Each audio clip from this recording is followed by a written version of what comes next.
ভাত মৰমৰ ছাত্ৰ-ছাত্ৰীসকল, good morning dear students. William শ্বেক্সপিয়েৰে কৈছিল, ডাঙৰ আৰু যথেষ্ট সংখ্যক ভুলৰ মাজেদি নহাকৈ কোনো এজন মানুহেই মহান তথা সফল হ'ব নোৱাৰে। William Shakespeare said, no one can be great and successful without making big and significant mistakes। আজি 2023 চনৰ 20 অক্টোবৰ, গ্ৰেগৰিয়ান বৰ্ষপঞ্জী অনুসৰি আজি বছৰটোৰ 293 সংখ্যক দিন। বছৰটো শেষ হ'বলৈ আজি এই দিনৰ পৰা মুঠ 72টা দিন বাকী আছে।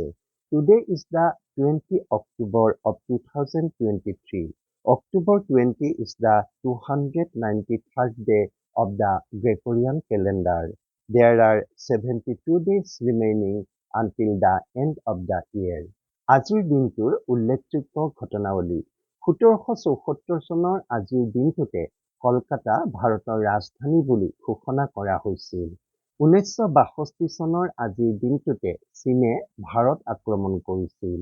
Today's highlights: in 1774 on this day, Calcutta is declared the capital of India. In 1962 on this day, China invades India. 1957 চনৰ আজিৰ দিনটোতে ভাৰতীয় নেপথ্য গায়ক কুমাৰ চানুৰ জন্ম হৈছিল। 1978 চনৰ আজিৰ দিনটোতে ভাৰতীয় ক্ৰিকেটাৰ বীৰেন্দ্ৰ ছেহৱাগৰ জন্ম হৈছিল। 1952 চনৰ আজিৰ দিনটোতে মিচিং জনগোষ্ঠীটোৰ বুৰঞ্জী প্ৰণেতা, সাহিত্যিক, সমাজকৰ্মী, শিক্ষানুৰাগী সোণাৰাম পায়াং কটকীৰ মৃত্যু হৈছিল। 2016 চনৰ আজিৰ তাৰিখতে জাপানীজ পৰ্বতাৰোহী জুং টাবেৰ মৃত্যু হৈছিল।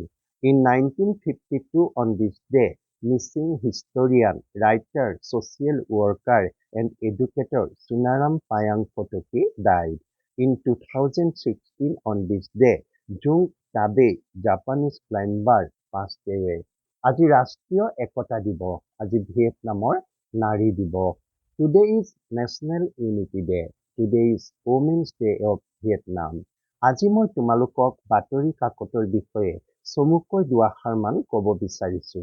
বাতৰি কাকতৰ প্ৰথম আৰু প্ৰধান ব্যক্তিজন হ'ল সম্পাদক।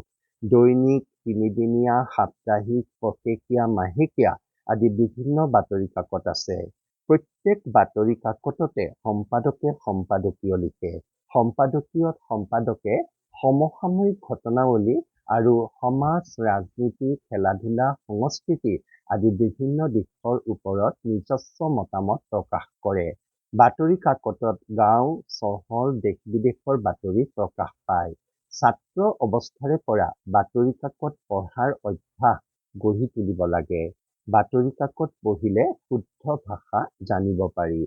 Today I want to tell you briefly about newspapers. The first and foremost person in a newspaper is the editor. There are various newspapers like daily, weekly, fortnightly, monthly, etc. In every newspaper, the editor writes editorials. In the editorial, the editor expresses his views on contemporary events and various aspects of society, politics, sports, culture, etc. Newspapers publish news of villages, cities, country, and abroad. They should develop the habit of reading newspapers from student age. Reading newspapers helps you learn the correct language. মৰমৰ ছাত্ৰ-ছাত্ৰীসকল, আজিলৈ ইমানতে সামৰিছো। Dear students, that's all for today. Goodbye.